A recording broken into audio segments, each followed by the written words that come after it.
Hello, my name is Caleb Glenn, and today I'm going to be giving you an informative speech. We all know about the land up north, but what do we know as Americans about Canada besides Drake and the Niagara Falls? Today I will look to give you more information about this great country and go in depth into the demographics of the people, beautiful places you can visit, and how Canadian culture has been incorporated into the lives of American people. Firstly, we will talk about landmarks of this country. The capital of the country, Canada, is Toronto, Ontario.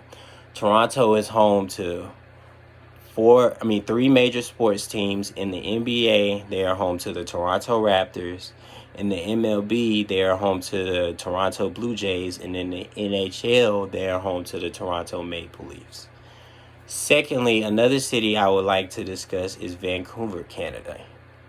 Vancouver, Canada is a unique land because they incorporate mountains, tall buildings, and the ocean.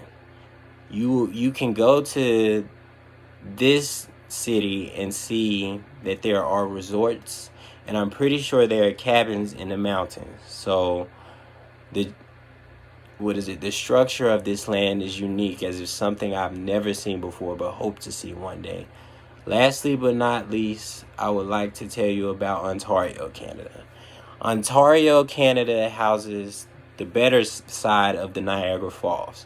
In New York, we have an American side of the Niagara Falls, but I've heard on many occasions that the Canadian view of the Niagara Falls is the better view. Secondly, I would like to tell you about the demographics of the people in Canada.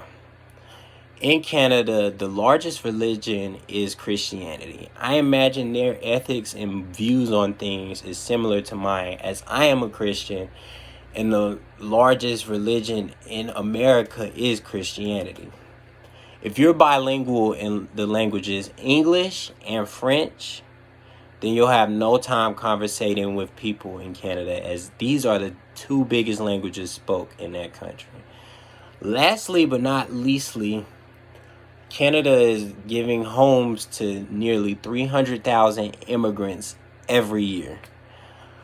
This is the highest rate of immigrants moving into a country of any country in the world.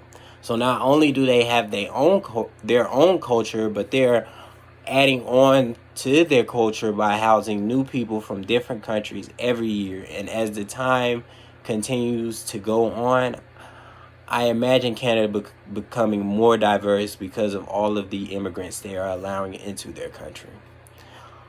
The last point I would like to touch on today is how Canadian culture is incorporated into the lives of Americans.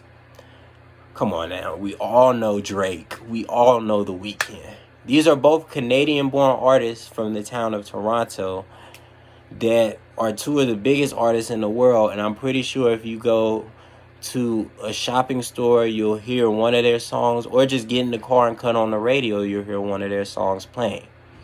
James Naismith, the creator of basketball, is from Canada, and the Basketball Hall of Fame is named after him. Lastly but not leastly, at major sporting events, the Canadian national anthem is sang after the American national anthem. I imagine this is because, as I mentioned earlier, Canada has an MLB team, an NBA team, and an NHL team. And they also have teams that are located in their country.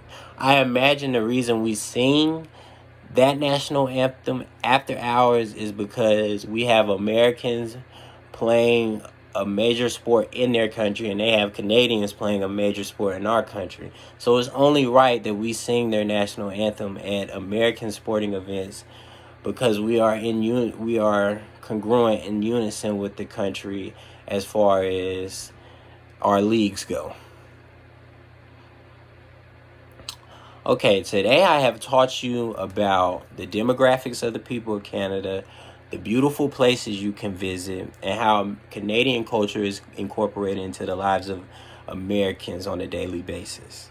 I hope today that I have enlightened you about this country and inspired you to one day visit this beautiful country, because I know I do one day.